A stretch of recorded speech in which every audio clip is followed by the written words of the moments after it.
Let me say something that might stop you for a second. Your child isn't manipulating you.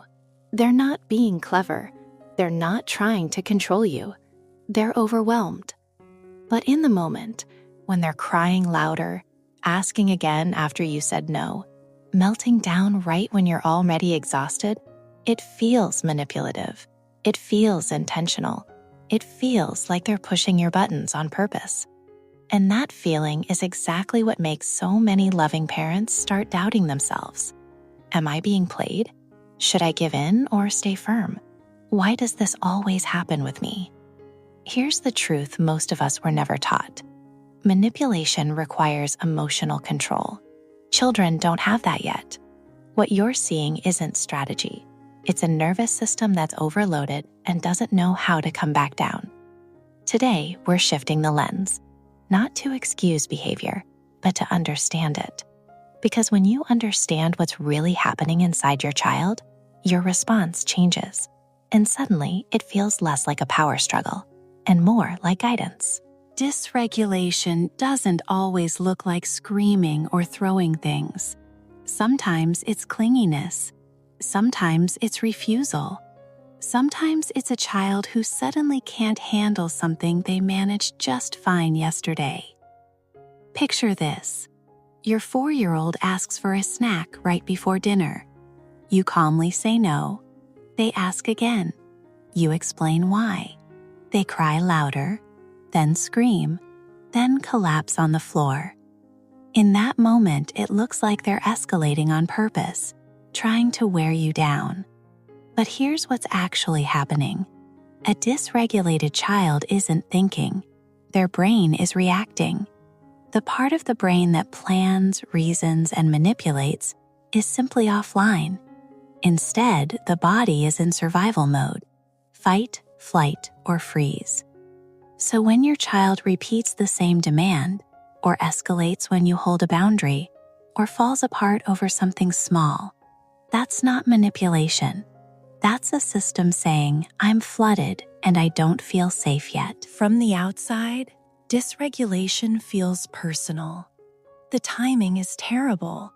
The intensity feels targeted. And most of us grew up in homes where emotional overwhelm wasn't explained. It was corrected. So when our child falls apart, our brain jumps straight to control. They're doing this on purpose. If I give in, I'm teaching bad habits. They need to learn. But here's the hard truth. You cannot teach a lesson to a nervous system that's in distress. What feels like testing limits is often a child checking one thing. Are you still safe when I'm not okay? When your child is dysregulated, your job is not to win. It's not to convince. It's not to explain. It's to regulate first. That means lowering your voice, not raising it. Using fewer words, not more. Holding firm boundaries without emotional pressure. Back to the snack meltdown. Old response. I already said no. Stop asking. You're not getting it. End of story. New response. You kneel down. You soften your voice. I hear you want the snack. The answer is still no. I'm here while you're upset. Simple phrases work best. I won't let you hit. I see you're having a hard time. I'm here. We'll get through this. This isn't permissive. This is leadership. You're showing their nervous system what calm looks like until they can feel it again themselves. When a child experiences this consistently, calm, steady presence during big emotions, something powerful happens. They stop needing to escalate. They trust that boundaries don't mean abandonment. They learn that emotions don't make them unsafe or unlovable. And slowly, their nervous system matures.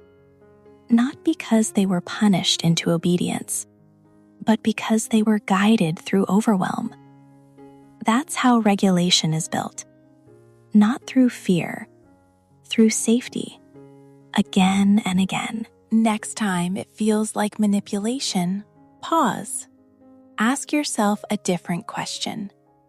Is my child trying to control me, or are they losing control of themselves? That one shift changes everything. It turns conflict into connection, power struggles into leadership. At Kid Mood Map, we don't look at behavior in isolation. We look at the child underneath it. Because children don't need to be controlled when they're dysregulated. They need help finding their way back to calm. You're not being manipulated. You're being needed. And that changes everything. If this gave you a quiet, oh, moment, pause and ask yourself, what would change if I saw overwhelm instead of manipulation next time? Subscribe to Kid Mood Map for real parent-to-parent guidance that turns meltdowns into connection, confusion into clarity, and fear into understanding. Share this with another parent who's trying their best, because no one should feel alone in the chaos of big emotions. You're doing better than you think.